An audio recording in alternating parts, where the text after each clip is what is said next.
Welcome to the Deep Dive. We're here to give you that fast track to, real insight, taking these complex source materials and just cutting straight to what matters. And today's dive is a little unconventional. It really is. We are not looking at a policy document, not a macroeconomic forecast. We are deep diving into the release of a new piano score. And the title is 𝐴𝒄 Crimson滅. Which is, quite a title. It's definitely arresting. And it's a full piano reconstruction of a famous song, Roku-chou to Ichiya Monogatari, arranged by 𝒂𝒊𝒄. But what we found, and this is the interesting part, is that this source isn't just notes on a page. No. It's a manifesto. It's this beautifully built argument about attention and focus and even time management, but it's all sort of hidden inside a piece of music. So it's like a Trojan horse. The creators knew they needed something compelling, in this case, this incredibly technical piece of music, to get this much bigger philosophical message across. Precisely. And for you, our mission today is to really unpack this. We're going to look at three things.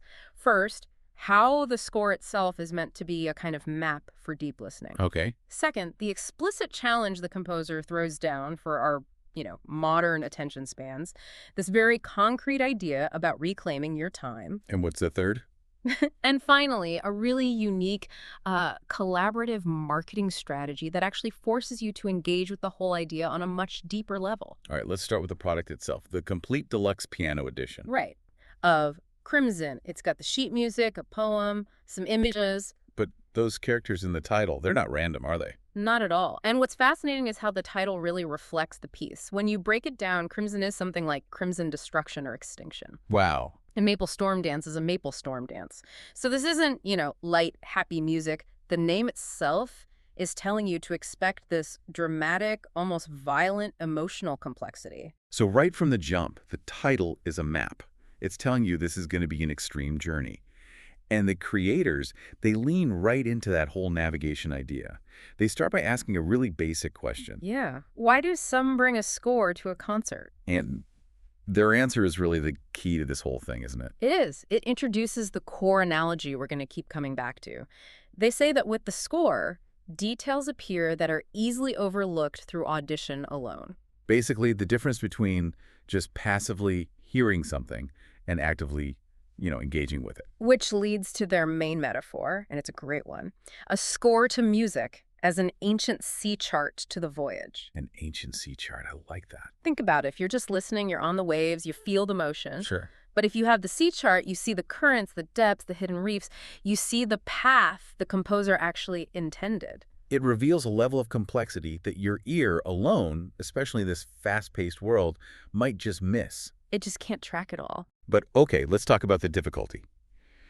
They flag this thing as being of considerable difficulty for one pianist. So isn't this sea chart analogy just a clever excuse for why most people won't even be able to play it? That's a fair question, but I think the sources argue the opposite. They confirm it's hard. It's known for demanding this incredibly rapid polyphony, so multiple independent melody lines at once. Right. But that difficulty is exactly why the map is so important. Whether you play it or just listen, or maybe you study it for your own arranging ideas, the music moves so fast, the details are so nuanced, that without that map, you miss things. you miss the scenery often overlooked by the restless heart of the contemporary age. That scenery stays invisible. I really appreciate that phrase, the restless heart. Yeah. It frames the problem so well. The issue isn't really musical, it's cognitive, right? We're all just conditioned to move too fast, even when we're trying to appreciate art. We approach a complex strategic report the same way we approach a social media feed. Yeah. Just skims. Yeah. And the sources even acknowledge that. They suggest things like self-accompaniment or even a duet to make it a more attainable path. They're essentially telling you to collaborate to manage the complexity. And they offer the score as a reference point for composition, arrangement, production. So it's less a finished statue and more like a detailed architectural blueprint you're meant to study. Okay, so the density of the product justifies the demand for deep focus. Which brings us to section 2, where we move from mapping the notes to, well, mapping our own minds. Right, and this is where they speak directly to the audience that might be, as they put it, unversed in the reading of scores, yet yearning for a more profound communion. And this is where it gets really potent for anyone listening. They hit you with this very concrete challenge, a specific number. Your 15 minutes, merely 1% of your day.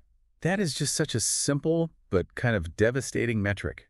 A profound connection, all it costs is 1% of your day. And then they ask you straight up, might you reserve that 1% for yourself? It's a direct challenge. Yeah. The sources point out how we give our time away all day long to work, to family, to chores. But we withhold it from ourselves. Exactly. And that 1% isn't withheld because we're too busy. It's because we're too distracted. So the instruction they give is incredibly clear. It just stop. Slow the pace, breathe, abide. Yeah. Step away from, what was it, another fleeting video or passing post. The goal here is intentional focus. It's not just about putting the music on in the background. You have to listen with the intent to absorb it. And this brings us to what I find maybe the most fascinating part of this whole manifesto. The PDF paradox. The PDF paradox, yes. It's this idea of resistance to stillness shown in just the choice of format. They ask these rhetorical questions. Why download a PDF when it is easier to scroll? And why print something out when your screen is always near? And on the surface, it sounds like a silly question about file formats, but it's not. It's a deep critique of our default digital mindset. Because the screen is always connected to interruption. The flicker of other feeds, the echo of notifications, the act of downloading something, and especially printing it, it's an act of defiance. You're physically creating a boundary for your own focus. I have to admit, the print button almost always loses to the scroll bar on my laptop. It takes real effort to take a complex document from a digital file sitting next to my email and turn it into a physical piece of paper. But when you do... When I do, I engage with it on a totally different level. Yeah. Every time. Exactly. The creators are questioning that whole digital environment. They ask the listener, and this is the killer question, when was the last time you read with stillness, without interruption, without the flicker of feeds or the echo of notifications? And if you apply that to, your work environment, a complex financial report, a dense scientific paper, a strategic roadmap, those are all our personal C charts, right? Absolutely. And resisting that scroll mentality, printing the document out, it just fundamentally changes how you absorb it. It turns skimming into actual study. It turns reading into abiding. That's the word they use. They're arguing that the content, whether it's music or a quarterly report, it demands its own dedicated container of time. So by forcing you to choose to download or print, they're making you admit that this thing requires deep, linear attention separate from the chaos of a web browser. And they wrap this whole plea up with a really beautiful quote about music. Hearing the first sense to arise, the last to fade. Music unseen, intangible, yet the very soul of ambience. It's powerful. They're basically saying, look, if this fundamental, intangible part of being human deserves your uninterrupted focus, how can we possibly justify treating all the tangible information that governs our lives with any less respect? It sets a very high bar for how we should engage with information. A very high bar. And it doesn't just stop with listening. It actually extends into how they sell the thing. Which brings us to Section 3, the game of collaborative discovery. Or, as they call it, the game of discount. This is just a brilliant marketing move that also acts as one final filter. So they offer a 25% discount, but you have to work for it. You do. The offer runs until December 14th, 2025. And to get it, you have to email them proof that you bought someone else's piano cover of the original song. Wait, someone else's? The competition? The competitions, sheet music or an audio recording has to be 2 or more. And this is the clever part. The discount applies to the same type of product. So if you buy a competing score, you get a discount on their score. If you buy a competing recording, you get a discount on their recording. And they're explicit about why. Completely. They say, I hope you will explore the versions crafted by others. But, I mean, why would a creator insist that you go buy the competition's work first? From a purely commercial standpoint, that just seems, I don't know, crazy. It does seem counterintuitive. But if you look at it through this whole deep dive lens, it's a knowledge fetter. This arrangement, this Crimson Destruction, Maple Storm Dance, it's a reconstruction.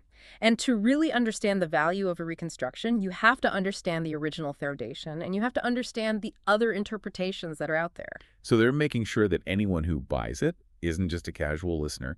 They're ensuring the buyer has already done the homework. They've gained context.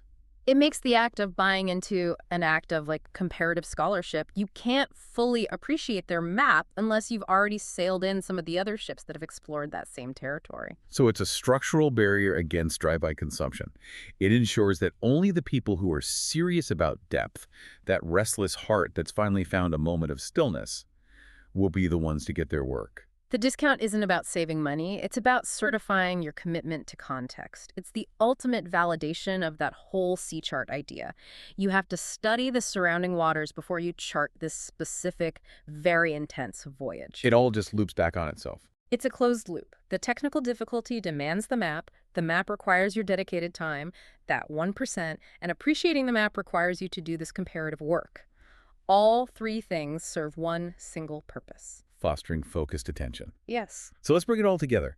We started with this super technical piano score, and we've ended up with this, universal lesson on deep listening and reclaiming your own time. The score isn't just notes. It's a guide for how to focus in a world basically designed for distraction. And the sources make it so clear that depth and time are just inextricably linked. You can't have one without the other.